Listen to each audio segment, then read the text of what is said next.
I think today's a good day to quote other people, and which helps corroborate what I have been saying now for days. So, Trita Parsi, as you know, one of the three analysts I really respect and follow, analyst for Iran, says Trump thought the blockade of the Persian Gulf would be a silver bullet that would bring Iran to its knees. Instead, it erased the desperately needed pressure release that Trump secured through the ceasefire.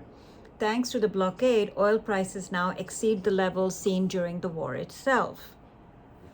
In essence, through the blockade, Trump snatched defeat from the jaws of victory.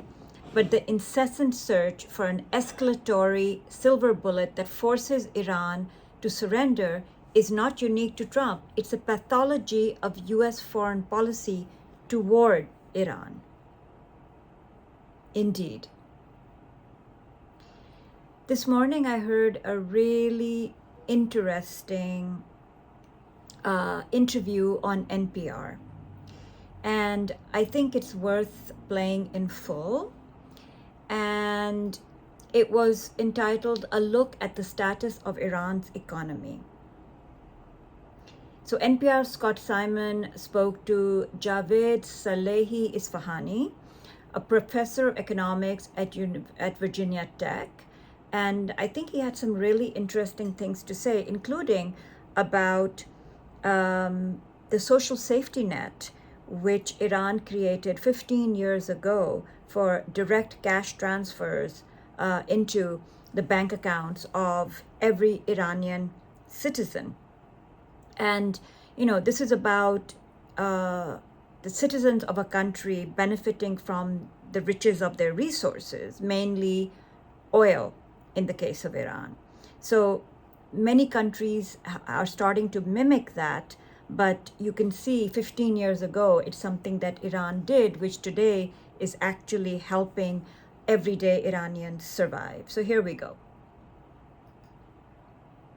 An offer by Iran to end the mutual blockade of the Strait of Hormuz, separating it from nuclear negotiations.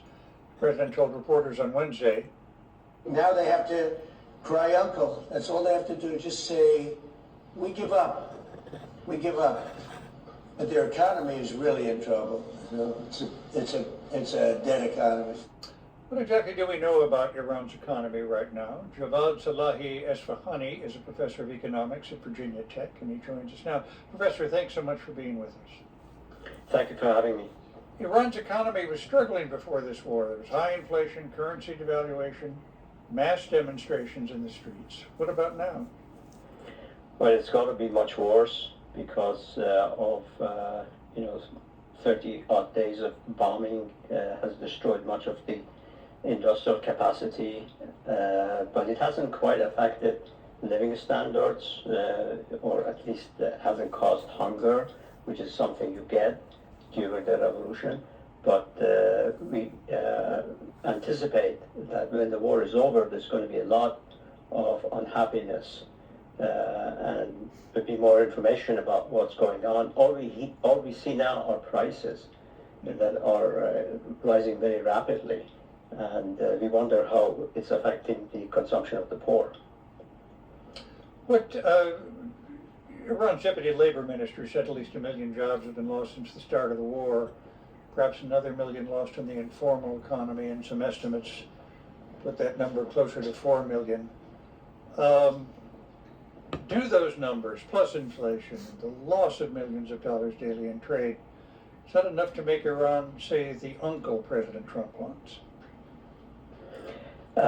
It's going to make life very miserable, but I don't know if it goes far.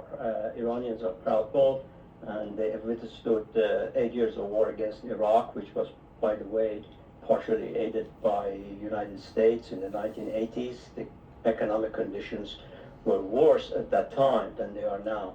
So I don't know where is the so-called breaking point.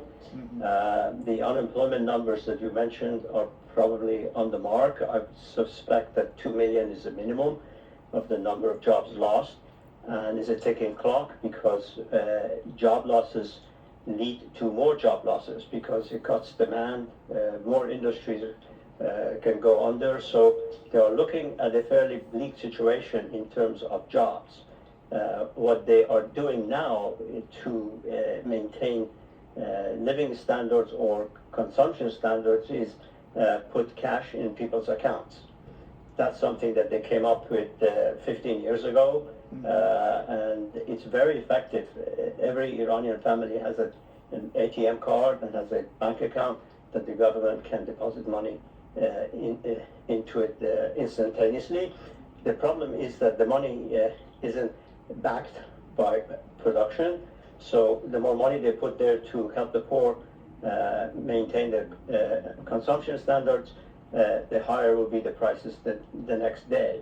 And I don't know how long this can go on. It all depends on the inventories of food they have. In some sense, what we are observing is a race between two inventories. Inventories of food supplies inside Iran and inventories of gasoline, fertilizer, and other goods in the rest of the world. Economists often see the circumstances of conflicts and upheavals coming before the rest of us do. If this situation continues, do you see the possibility of civil unrest, even an uprising in Iran, fomented by the war?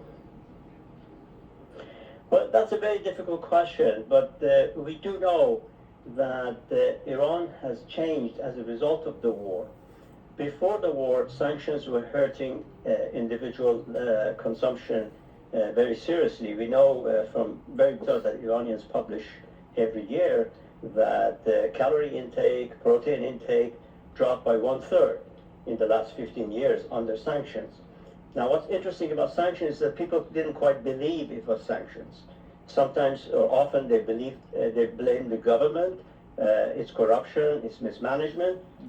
The war has changed that because now they can see that the difficulties are quite related to this aerial bombardment by the United States and Israel. So I think the government is kind of a little bit off the hook in terms of blame for why the situation is so bad, unless they are willing to say that Iran was unreasonable and should have accepted the terms. And unfortunately, the language that President Trump uses is so against Iranian sense of nationalism that it's very hard for Iranians to think that the government should surrender completely to outside forces because of the war. I don't think that will happen. Well, and let me try and underscore what you just said. If the United States had hoped to make Iranians rise up against the government, the result of the war so far has been to make them depend more and support the government. Yes, that's true. And I think what is happening is that the government which was blamed for economic conditions and for repression in general, is now appearing as a savior. It's trying to protect the people. Every day they're announcing there's more money being deposited. Welcome. So, the irony of this illegal war on Iran, the shifting objectives, and what is happening as a result.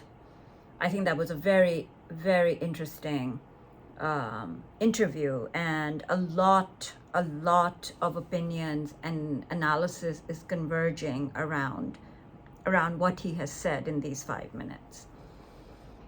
The other thing that I noticed today was Explosive Media, which has been making these Lego movies as part of the information warfare coming out of Iran, has now started to make videos which are like an outreach to the American people and making it very clear that they think the American people are not to blame, and that everybody from Tehran to America want the same thing, and that is peace and prosperity and safety. So again, Trita Parsi says about this video, which I will play. You will hear the song. I think the song's lyrics are important. Obviously the Lego movie, and you can Google Explosive Media and watch it. But this is what Trita says. The Iranian AI Lego team has another video out. They are doubling down on building bridges between Americans and Iranians while depicting the US government and the system as the real enemy. The music, lyrics, and imagery are all designed to appeal to disillusioned Americans. So here we go.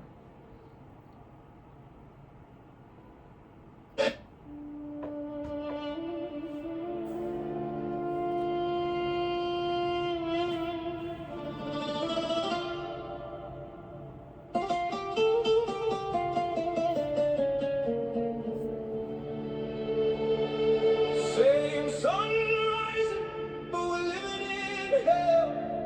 While the leaders are ringing the funeral bell. Love for the people, but the system must cease. From Tehran to DC, we're screaming for peace. I'm writing this from Tehran, looking up at the sky, wondering how many drones are gonna pass us by. Another meaningless war, another theater of blood, while our mothers are weeping, burying the young in the mud. It ain't just here, it's the soldiers you send across. Just 18 years old, another devastating loss. Families fighting for a line drawn in the sand. I see your tears in my city, I see your grief in your land. Oh, body when the youth are bleeding out on the street. Just the echo of boots and a tragic defeat. I got no respect for the suits sitting up on the hill, drafting up legislation that's a license to kill. You talk of freedom and justice, spreading the light, but all you spread is the terror in the dead of the night. Your politicians are puppets, strings pulled by the greed, selling weapons to anyone, ignoring the need. They sit in ivory towers completely out of touch, making billions on bombs while the world suffers so much. They point fingers at us, call us the actors of bad, while they fund the worst violence that the world ever had. Same sun rising, but we're living in hell. While the leaders are ringing the funeral bell. Love for the people, but the system must cease. From Tehran to DC, we're screaming for peace. Now let's talk about Trump, the man painted in gold, tearing up the agreements, acting reckless and bold. Sex is choking my people, couldn't get medicine in. Assassinated our general and you cheer for the win. You preach about morals, put the word on his back, but check the flight logs on Epstein. Look at your tracks, hanging out with the monsters, turning a blind eye while you tweet from your mansion and let innocents die. Your policies crushed us, trying to starve us to death, but our end is still breathing. We still got our breath. It's not you, America. It's the ones who lead you. Listen to my heart. I don't hate the Americans who are living in fear, to the working class people trying to make ends meet, to the students protesting, marching out on the street. We are one and the same, just trying to survive, just trying to keep our cultures and our families alive. I see you standing for justice, fighting the system of hate. It's your corrupt politicians that are sealing our fate. I send love to the citizens from coast to coast. You're victims of the same machine that hurts us the most.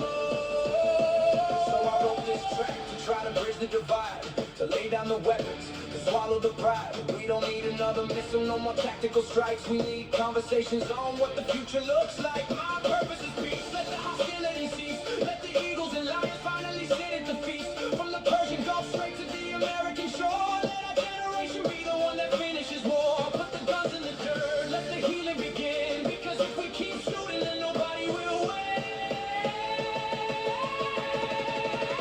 Same sun rising, but we're living in hell. While the leaders are ringing the funeral bell. Love for the people, but the system must cease. From Tehran to DC, we're screaming for peace. Peace.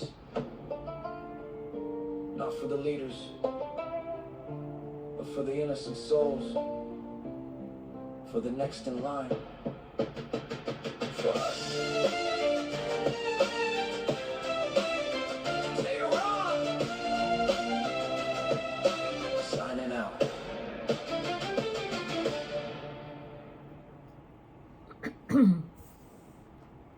It's really remarkable what they're doing sitting out of Tehran, and it's very unclear who they are. They have been interviewed, obviously their faces have been blacked out and they don't identify themselves, but you know, it is amazing how quickly they put out all these videos. But right now, this is, I think, the second or third one I've seen where they've appealed, you know, to the people of America, saying, we know you're not the enemy, etc., etc. So quite remarkable, but here you go. Again, it's explosive media. You can Google them on X and listen to their videos. I think it really is a lesson on getting into the zeitgeist and how they're managing to do this.